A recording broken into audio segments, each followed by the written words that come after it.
You're at a cafe in 2025. You pay for your coffee with your phone. Seems normal, right? But here's the twist. Depending on what system you're using, a CBDC, a stablecoin, or your regular bank account, very different people are watching that transaction. With a CBDC, the government's central bank may know instantly where you spent your money. With a stablecoin, the entire blockchain community can see the transaction forever. With your bank account, your bank and credit reporting agencies log it, and possibly sell parts of that data. So here's the million-dollar question. Who controls your privacy in 2025? Stick around because in this video I'm going to break down how CBDCs are being tested right now across 130+ countries, why stablecoins aren't as decentralized as you think, and why your traditional bank account may be less private than both.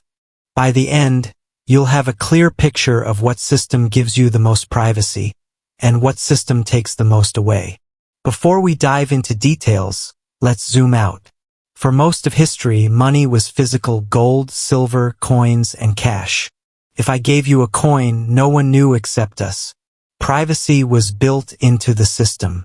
But in today's world, money has gone digital: card payments, mobile wallets, online transfers. And in a digital world, privacy is no longer guaranteed. Every transaction leaves a digital footprint. Here's a relatable example. If you give your friend cash for dinner, no one knows. If you send them money through your bank knows. If you use USDC on Ethereum, the blockchain knows. And if you use a CBDC, the central bank may know instantly. In short, money is no longer just about buying and selling. It's about data, surveillance, and control. In this video, we'll compare CBDCs, stablecoins, and bank accounts side by side. And I promise, by the end, you'll be able to answer which one gives you the freedom you want, and which one takes it away without you even realizing. Alright, let's build a foundation. Small blue diamond CBDCs, central bank digital currencies, these are digital versions of national currencies. Think of it like a digital dollar or a digital rupee issued directly by the central bank. Instead of going through commercial banks, the money comes straight from the source. China is the furthest ahead with its digital yuan, SNY. The Bahamas has the sand dollar. And the European Union is testing the digital euro. Today, more than 130 countries, representing over 98% of the world's GDP, are exploring CBDCs. That's almost everyone. Small blue diamond stablecoins. These are privately issued digital tokens pegged to assets like the US dollar. The biggest players? Tether, USDT, worth over $100 billion in circulation. USDC used heavily by crypto exchanges and fintech apps. In 2022 alone, stablecoins settled over $7 trillion worth of transactions, more than Visa's global payment volume that year. Small blue diamond bank accounts, the traditional system we've all used. Deposit money, swipe a card, transfer online. Banks act as intermediaries. They provide insurance like FDIC in the US, lending, and a sense of trust. But also, banks have full control to freeze or report your activity.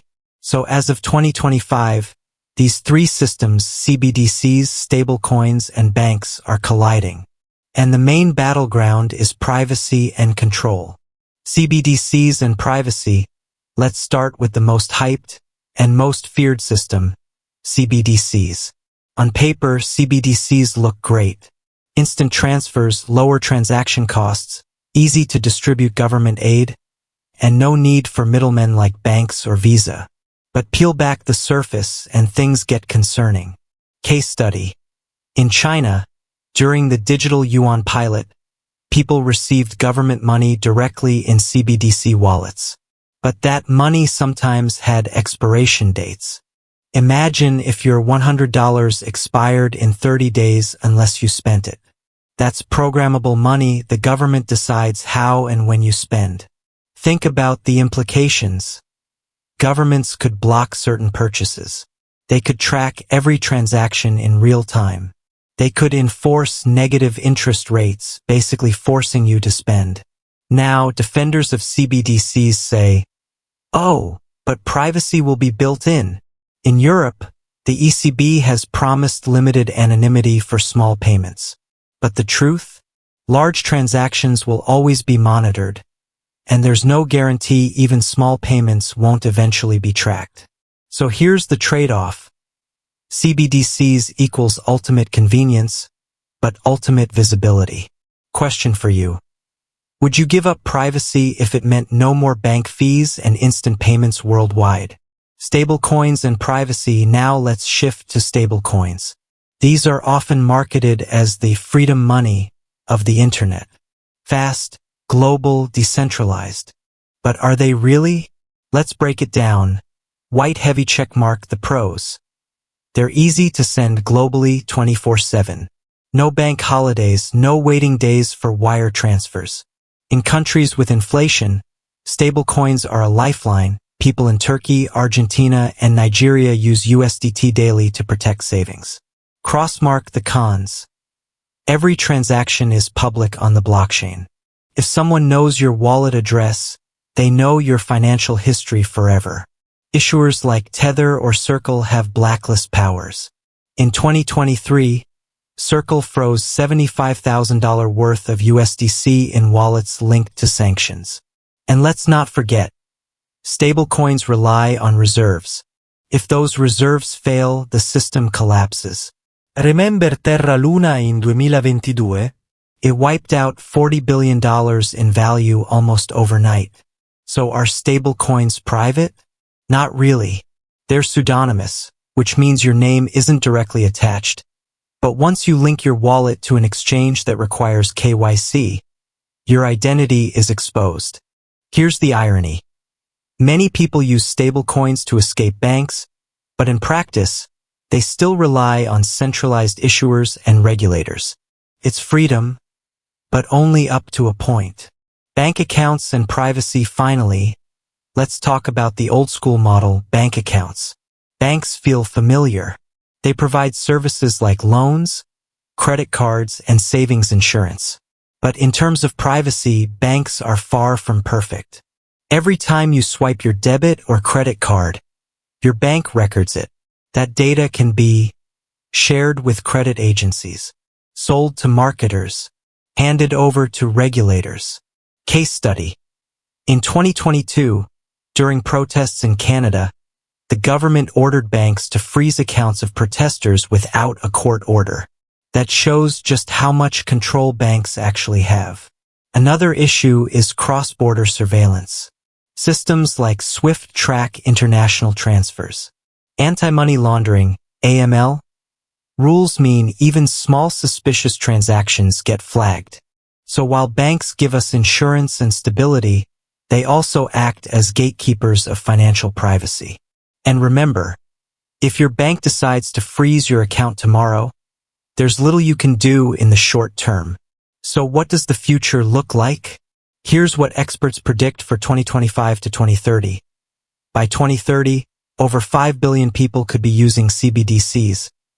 Stablecoins will likely be heavily regulated. Some could even be replaced by regulated stablecoins issued by banks.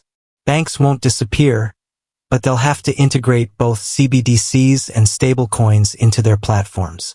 Police car light risks. CBDCs equals zero anonymity. Governments could literally turn off your wallet with one click. Stablecoins equals risk of collapse if reserves are shaky. Remember, trust is everything. Banks equals still vulnerable to political pressure, hacks, and systemic risks. Thought balloon. Let's play a what-if scenario. What if in 2030, governments decide cash is too risky and ban it?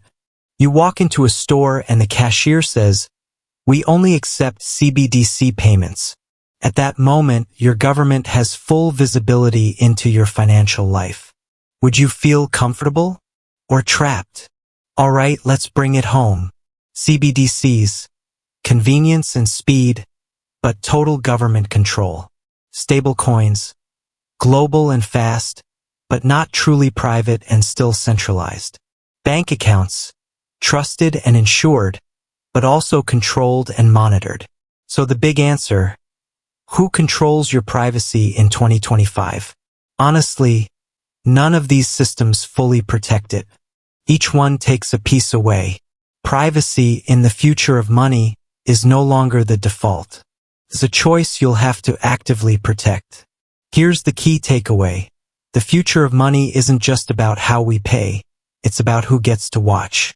Backhand index pointing right. If this video gave you clarity, do me a favor, hit like, subscribe, and comment below. Tell me, do you trust CBDCs, stablecoins, or banks the most with your money in 2025? And remember, when it comes to your money, convenience always comes at a cost, and that cost might just be your privacy.